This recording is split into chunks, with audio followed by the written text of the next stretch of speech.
हमारे देश के कानून ऐसे हैं कि सरकार को भी, अगर हम बात करें, कानून हमारे देश में ऐसा बनाया गया है कि किसी पे आरोप है तो वो भी नेता बन सकता है। उसमें जिम्मेदार महिलाएं ही होती हैं। महिलाएं कम कपड़े पहनती हैं, महिलाएं कुछ एक्स्ट्रा एक्टिविटी करती हैं, जिसकी वजह से हद हो गई एक चीज की कि अगर हम महिला है तो हम ही गलत है। शुरू से प्राथमिकता से मैं सुनती आ रही हूँ, बेटा तुम घर की लड़की हो, तुम घर से बाहर ऐसे मत निकलो, ऐसे कपड़े मत। अरे खुद की सोच बदलो ना, तुम्हारी खुद की सोच कहाँ है? तुम भी घटिया इंसान हो गए कि तुम्हारी खुद की, अगर महिला ने गलत कपड़े पहने हैं, अभद्र। नमस्कार, मैं हूं रंजीत चौहान। आप देख रहे हैं यूपी 24 नेटवर्क। भाजपा की सरकार केंद्र में भी है और कई राज्यों में भी है। भाजपा कहती है कि हम अपराध और अपराधियों के खिलाफ जीरो टॉलरेंस की नीति अपनाते हैं। महिला सुरक्षा की बात अक्सर भाजपा करती है। उत्तर प्रदेश के मुख्यमंत्री योगी आदित्यनाथ कहते हैं कि अगर कोई सीटियाबाज, कोई अगर बदतमीज इंसान, कोई अगर रंगबाज किसी महिला को छेड़ता है तो अगले चौराहे पर यमराज उसका इंतजार कर रहे होते हैं। लेकिन दोस्तों, अक्सर मैंने देखा है कि उत्तर प्रदेश में कई अपराधी या तो आज बेल पर है, कई अपराधी या तो आज जेल के बाहर है, और कई अपराधियों को तो जेल भी नहीं होती, अपराध भी उन पर जो है साबित नहीं होता है। तो मतलब क्या समझा जाए कि क्या बीजेपी अपराधियों के साथ खड़ी है? आज महिला सुरक्षा की बात की जाती है तो हमारे साथ बात करने के लिए हमारे साथ दिव्या जी जुड़ रही हैं। दिव्या जी, क्या लगता है आपको कि क्या बीजेपी महिला सुरक्षा के नाम पर ढोंग कर रही है या महिला सुरक्षा के नाम पर सिर्फ छलावा कर रही है? देखिए, बतौर पत्रकार भी मैं बोलूंगी और महिला भी हूं, तो इस पे मैं बोलना चाहूंगी कि बेटी बचाओ बेटी पढ़ाओ जो है, ये आंदोलन शुरू किया नरेंद्र मोदी जी ने हरियाणा में तो शुरू हो गया, कोई बात नहीं, बहुत सराहनीय है मेरे लिए कि बेटी बचाओ बेटी पढ़ाओ का चीजें हुई, इस चीज को लेकर के आंदोलन चला। लेकिन मुझे एक बात बताइए, कभी क्यों नहीं बोला गया कि बेटे को पढ़ाओ, बेटे को समझाओ और बेटे को दिखाओ कि बेटियों की इज्जत कैसी करनी चाहिए? मैं बात करूं लगातार, तो जब से भारतीय जनता पार्टी की सरकार है, हम सरकार तभी चुनते हैं जब हमें लगता है कि सरकार सक्षम है। जब भारतीय जनता पार्टी की सरकार आई तो एक लहर चली थी कि भाई अब जो है अपराध कम हो जाएंगे। जब योगी जी की सरकार आई, बुलडोजर बाबा नाम दिया गया, कहा गया कि भाई अब शायद सत्ता में आ चुके हैं तो अब जो है इस तरीके के अपराध के मामले कम होंगे, लेकिन ये तो बढ़ते ही जा रहे हैं। एनसीआरबी की रिपोर्ट लगातार कह रही है कि 2014 के बाद से महिला के ऊपर जितने भी आरोप लग रहे हैं, या फिर मैं बात करूं महिलाएं जो आरोप लगा रही हैं, लगातार ये अपराध के जो काम है वो बढ़ते जा रहे हैं। आज तक कितनों को न्याय मिल गया? उन्नाव केस देख लीजिए, न्याय नहीं मिला। मैं कहती हूँ बिल्किस बानो केस देख लीजिए, न्याय की मैं बात कर रही हूँ, इतने साल लग जाते हैं न्याय लाने में कि महिला खुद थक जाती है कि भाई केस वापस ले लो, न्याय नहीं मिल पाएगा। तो ऐसे कैसे चलेगा? दिव्या जी, क्या लगता है आपको कि क्या बीजेपी संविधान का उल्लंघन कर रही है, संविधान के साथ खेल रही है, या बीजेपी की सोच ही ऐसी है? बीजेपी की सोच की मैं बात नहीं करूंगी, क्योंकि बतौर अगर मैं बात करूं, कई नेता ऐसे भी हैं जो ठीक काम कर रहे हैं, सही काम कर रहे हैं, लेकिन कई नेता ऐसे भी हैं जो इन सब चीजों को और बढ़ावा देने का काम कर रहे हैं। अभी उन्नाव के ही केस में देख लीजिए, विधायक का नाम जो है नहीं लाया गया। इससे पहले भी कई केसेस हुए जिसमें जो है बीजेपी के नेता जो बृजभूषण शरण सिंह को देख लीजिए, उनका नाम भी आया, लेकिन केस कहां तक चला? केस वहीं दफन हो गया। दिव्या जी, आपने नेताओं की बात की है, मैं आपको बता दूं कि दिव्या जी, इस देश में 151 सांसद विधायक ऐसे हैं जिन पर यौन अपराध साबित हो चुके हैं। आज वो नेता मंत्री बनकर बैठे हैं, सदन में बैठे हैं। और खासकर अगर बीजेपी की बात करें तो 54 सांसद विधायक ऐसे हैं जो बीजेपी के नेता के ऊपर यौन अपराध साबित हो चुका है, वो भी आज नेता मंत्री बनकर संसद में बैठे हैं। तो क्या आपको लगता है कि जब नेता ही यौन अपराधों में संलिप्त पाए जाएंगे तो क्या बेटियों के साथ न्याय कर पाएंगे, वो न्याय दिला पाएंगे? यही तो हमारी सरकार, हमारे देश के कानून ऐसे हैं कि सरकार को भी, अगर हम बात करें, कानून हमारे देश में ऐसा बनाया गया है कि किसी पे आरोप है तो वो भी नेता बन सकता है। पहले तो ये कानून ही बेकार है, इसको तो हटाना चाहिए कि कोई भी कैसा भी इंसान, अरे जिस देश में आईएएस बनने के लिए उसको इतनी परीक्षाएं देनी पड़ती है, पास करना, और देश चलाने के लिए कोई परीक्षा नहीं, फ्री में आप काम कर रहे हैं। ये कौन सी बात होती है कि बिना पढ़े लिखे बस आपके पास पैसा है, पावर है तो आप सत्ता में है? ये तो गलत है ना। इस पे तो आवाज उठानी चाहिए कि सबसे पहले जिस तरीके से आईएएस का एग्जाम होता है देश को चलाने के लिए, उसी तरह से इनका भी एग्जाम होना चाहिए। सत्ता में आने के लिए एग्जाम देना बहुत जरूरी है। दिव्या जी, मैंने देखा है कि उत्तर प्रदेश के मुख्यमंत्री योगी आदित्यनाथ जो बहुत खतरनाक मुख्यमंत्री माने जाते हैं और वो जीरो टॉलरेंस नीति अपनाने की बात हमेशा करते हैं, क्या आपको लगता है कि योगी आदित्यनाथ कहीं ना कहीं अपने मेन मुद्दों से भटक रहे हैं? क्या वो क्या नाम से जो अपराधी हैं, यौन अपराध में शामिल जो अपराधी हैं, उनको बढ़ावा दे रहे हैं या उनको सजा नहीं दिला पा रहे हैं? मुझे तो लगता है योगी जी तक कान के पास ना ये खबर पहुंचती ही नहीं होगी। क्यों नहीं पहुंची? आपने देखा कि मुझे लगता है, मामला पहुंचा है। हाँ, मैं बता तो रही हूँ कि मुझे लगता है उनके कान तक पहुंचते वो ऊपर से हटा के ऐसे चले जाते हैं, मुझे यही लगता है। सोशल मीडिया के थ्रू मैं कह रही हूँ कुछ चैनल्स ऐसे जो सिर्फ पॉजिटिव दिखाएंगे, नेगेटिव इम्पैक्ट तो जाता ही नहीं है उनके। पता नहीं, मैंने ऐसे कई चैनल्स हैं, मैं नाम नहीं लूंगी, जहां पे मैंने काम किया जहां पे कहते हैं ये सब कुछ नहीं है, सिर्फ बीजेपी दिखाओ, बीजेपी दिखाओ, बीजेपी दिखाओ। तो एक तो पत्रकारिता का स्तर कुछ लोगों ने ऐसे ही गिरा रखा है। लेकिन अगर मैं बात करूं योगी जी के शासन की, तो मुझे लगता है कि उनकी ब्यूरोक्रेसी पे उनका खुद का कंट्रोल नहीं है, बीजेपी का खुद का ब्यूरोक्रेसी पे कंट्रोल नहीं है, तभी तो इस तरह की घटनाएं होती हैं और उसके बावजूद भी इस पे कार्यवाही नहीं होती है। दिव्या जी, एक कड़वा सवाल आपसे पूछेंगे। बहुत सारे नेता कहते हैं, बहुत सारे मंत्री कहते हैं, बहुत देश में बहुत सारे बुद्धिजीवी कहते हैं कि महिलाओं के साथ जो अभद्रता होती है उसमें जिम्मेदार महिलाएं ही होती हैं। महिलाएं कम कपड़े पहनती हैं, महिलाएं कुछ एक्स्ट्रा एक्टिविटी करती हैं जिसकी वजह से वो यौन शोषण का शिकार हो जाती हैं। आप भी एक महिला है, आपको क्या लगता है कि महिलाएं क्या वाकई में दोषी होती हैं? मतलब कितनी घटिया सोच है, कितनी नीच सोच है, मतलब हद हो गई एक चीज की कि अगर हम महिला है तो हम ही गलत है।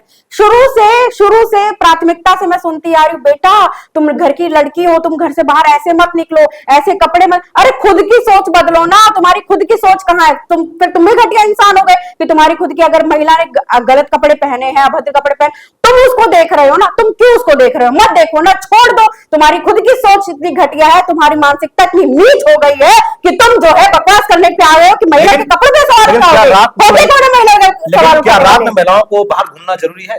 क्यों लड़कों को आजादी दी है? लड़कियां आजाद नहीं हो सकती? आज की जो महिला है वो सशक्तिकरण में आगे आ चुकी है, सशक्त हो चुकी है। महिलाएं आज पत्रकार है, महिलाएं आज पायलट बन चुकी है। पहले तो इसके लिए भी रोका जाता था। ये नियम जो है पहले बनाए गए थे, लेकिन अब जो नियम है वो चेंज होते जा रहे हैं दिन पर दिन। महिलाएं अब सशक्त बन चुकी है, महिलाएं स्ट्रांग हो चुकी है। ये कहने वाली मानसिकता की बात है कि महिलाएं आगे नहीं बढ़ सकती, महिला पुरुषों से बहुत ज्यादा आगे चल रही है। जाते मैडम आपकी बात है और आप एक महिला हैं, तो कई लोग कहते हैं कि महिलाएं जो है झूठा जो है शिकायत दर्ज कराती हैं, झूठे अपराधों में लोग फंसाती हैं।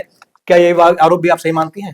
पुलिस या कार्यवाही हो, पुलिस क्या कर रही है? बैठी है क्या घर पे? उनको घर पे बैठने के लिए पैसे नहीं दिए जाते हैं, महिला की सुरक्षा के लिए पैसे दिए जाते हैं, आम जनता की आवाज को उठाने के लिए पैसे दिए जाते हैं कि हाँ भाई मैं आम जनता हूं, अगर मेरे घर चोरी हुई तो उस पर काम करे। बैठने के पैसे नहीं दिए जाते, कार्यवाही करे, और जो महिला ऐसे गलत आरोप लगाती है उन पे कार्रवाई कर, उनको जेल में भेजा जाए। दिव्या जी, मैंने देखा कि आजकल जो वैज्ञानिक कम बाबा ज्यादा बन रहे हैं। आज वैज्ञानिक की संख्या कम होती जा रही है, पढ़े लिखे युवाओं की संख्या कम होती जा रही है, लेकिन मैंने देखा गली मोहल्ले में, हर शहर में एक संत एक बाबा जो है जन्म ले रहे हैं।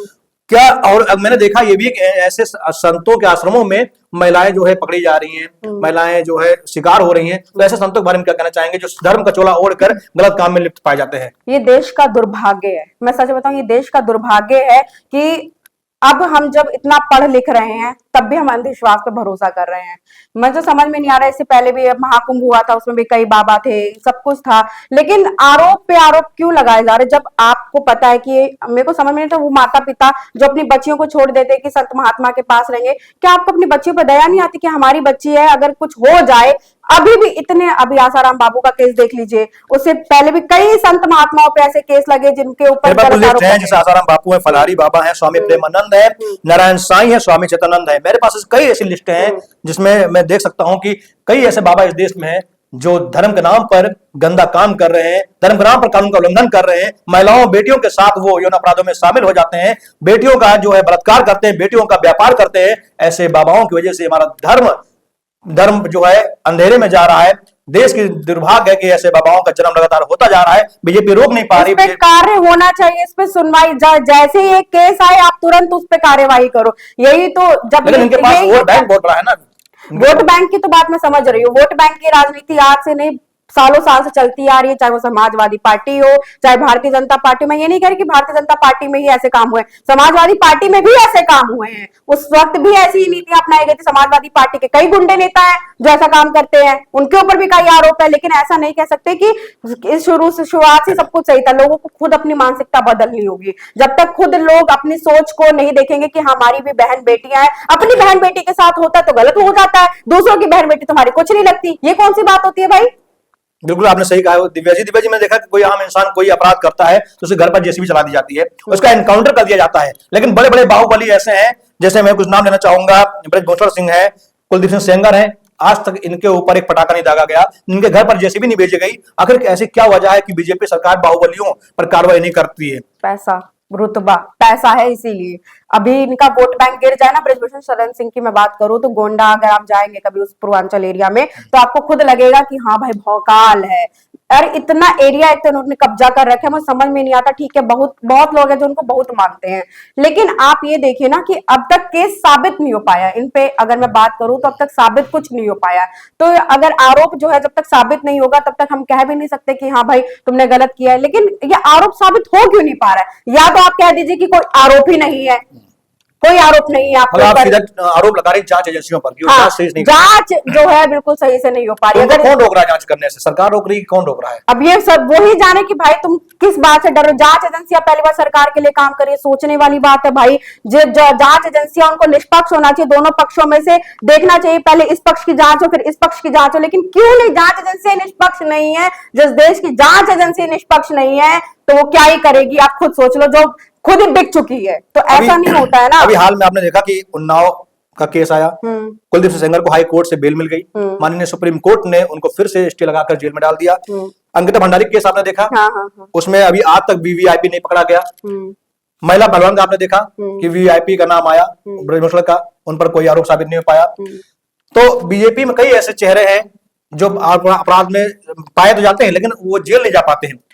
बीजेपी क्या ऐसे अपराधियों को संरक्षण दे रही है, बचा रही है, या अपने पार्टी में उनको जो है बड़े बड़े पद देकर उनका कद बढ़ा रही है? जब तक आरोप साबित नहीं हो जाता तब तक तो मुझे लगता है कि ठीक है, जब तक आरोप साबित नहीं होता तब तक बाहर ठीक है।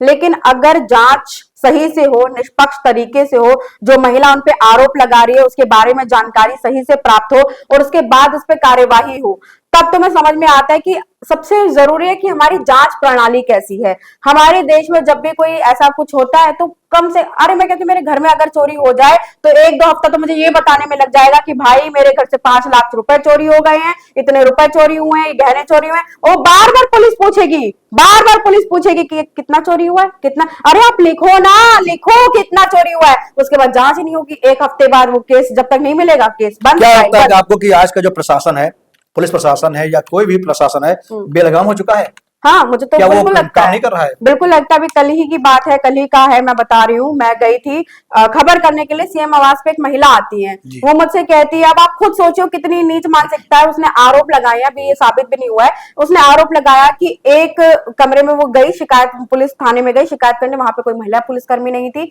तो वहां पे जब वो जाती है, अब सोचे थाने में महिला पुलिसकर्मी नहीं थी, आगरा की ये घटना है। और हमारे चैनल पर अभी ये जो खबर है वो चलेगी भी, देखिएगा, अगर जो हमारे दर्शक हमें देख रहे हैं वो ये खबर देखे भी।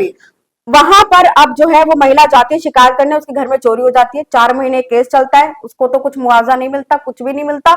लेकिन उसका जो केस है वो दफन करने के बावजूद, दफन जो है करना चाहती थी पुलिस, लेकिन उसके बाद कुंडी बंद, उस महिला के साथ गलत हो गया। वो कह रही, बार बार कह रही कि सीसीटीवी निकाल लो, सीसीटीवी निकाल लो, मेरे साथ गलत हुआ। उसका पुलिस से विश्वास उठ गया। अब आप सोचिए, आगरा की पुलिस पर आरोप लग रहे हैं, लखनऊ में वो महिला आती है सीएम आवास से, कहती कि अगर मुझे इंसाफ नहीं मिला तो मैं मर जाऊंगी, मैं आत्महत्या। अब इस कदर पे होने लगा है कि महिला खुद ही चाह रही मैं आत्महत्या कर लूं। तो कहां का न्याय है भाई? अब जो न्याय दिलाने वाला ही अब ऐसा हो जाए तो कहां, किस तरीके से हम सोचे कि हमें न्याय मिलेगा? दिव्या जी, आपने पुलिस पर सवाल उठाया, आपने सरकार पर सवाल उठाया, आपने सरकारी मशीनरी पर सवाल उठाया। आप एक महिला होने के नाते अगर आप किस नजर से देखती हैं कि कुछ ऐसा सिस्टम में बदलाव हो तो महिलाओं की सुरक्षा सुनिश्चित की जा सकती है, देश में लोगों को न्याय मिल सकता है, आपके नजरिए से क्या किया जा सकता है? मेरे को तो ये लगता है पहले तो महिला जो है खुद सशक्त हो, खुद सख्त बने। कि अगर आपको लगता है, एक महिलाओं के पास सेंस होता है, 8वां सेंस में कहूंगी, उसको समझ में आ जाता है कि नजरिया कैसा है, कौन मुझे कैसे देख रहा है, मुझे समझ में आ जाएगा। लेकिन महिलाओं को समझना होगा कि अगर आपको लगता है तो तुरंत उससे दूरी बनाए, तुरंत केस करे और तुरंत ये जो बात है अपने परिवार वालों को बताए। अंकिता भंडारी केस में भी ऐसा ही हुआ, उसके साथ उसको पता चल गया था कि उसके साथ पहले बदतमीजी हो चुकी है, उसको नहीं रोकना चाहिए था, उसको तुरंत केस फाइल करना चाहिए था, लेकिन उसने इंतजार किया कि शायद अब ऐसा ना हो। लेकिन मैं चाहती हूँ कि महिलाओं को खुद समझना होगा, आगे आना होगा और अपना केस अंतिम सांस तक लड़ना होगा। मैं चाहती हूँ इस देश की पुलिस, मैं चाहती हूँ इस देश का हर एक नेता इस चीज को ध्यान से सुन ले कि महिला अगर गलत है तो उस पर कार्यवाही हो, लेकिन यदि नेता कोई गलत है या कोई आम आदमी जो गलत व्यवहार करता है, दुर्व्यवहार करता है, गलत है, तो तुरंत फांसी की सजा दी जाए कि आगे आने वाली उसकी दर की दर पीढ़ी को डर लगे किसी लड़की को गलत नजर से देखने के लिए। फांसी की सजा होनी चाहिए। दूसरे देशों में आप सुन लीजिए, दूसरे देशों में ऐसे कानून है, लेकिन अपने भारत देश में ऐसा कानून है कि अगर किसी ने गुनाह किया है तो वो खुद भी अपनी गवाही दे सकता है। सिर्फ इस देश में ऐसा कानून क्यों है? दिव्या जी, आपने बहुत सही बात कही है। अगर देश का हमारे कानून मजबूत होगा पुलिस का अगर डंडा सही तरीके से चलेगा तो एक पत्ता इस देश में नहीं हिलेगा। जिस देश में बेटियों को देवी का दर्जा दिया जाता है, जिस देश में बेटियों को पूजा जाता है, उसी देश में बेटियों का मान मर्दन किया जाता है, उसी देश में बेटियों को नोचा जाता है, घसोटा जाता है। ये हमारे देश का दुर्भाग्य है, हमारे देश के लिए बहुत बुरी बात है। हमारे देश में कानून को सख्त होना चाहिए, सरकार को सख्त होना चाहिए, सरकार को न्याय देना चाहिए, चाहे वो ऊंच हो चाहे नीच हो, चाहे वो बड़ा मंत्री हो, नेता हो या आम इंसान हो, सबके लिए न्याय जैसा होना चाहिए। दोस्तों, हमारे देश का दुर्भाग्य है, हमारे देश में एक मजबूत सरकार है। मैं मजबूत सरकार इसलिए कहूंगा क्योंकि योगी आदित्यनाथ खुद कहते हैं, बीजेपी खुद कहती है कि वो सुसंस्कारी सरकार है, संस्कारी सरकार है। अगर संस्कारी सरकार है तो फिर महिलाओं का संस्कार क्यों छीना जा रहा है, उनका मान मर्दन क्यों किया जा रहा है? दिव्या जी, आप मेरे साथ जुड़ी, आज के लिए आपको बहुत बहुत धन्यवाद। मैं चाहता हूं कि आप लोग हमारे चैनल को सब्सक्राइब करें, वीडियो को लाइक करें। जय हिंद, जय भारत।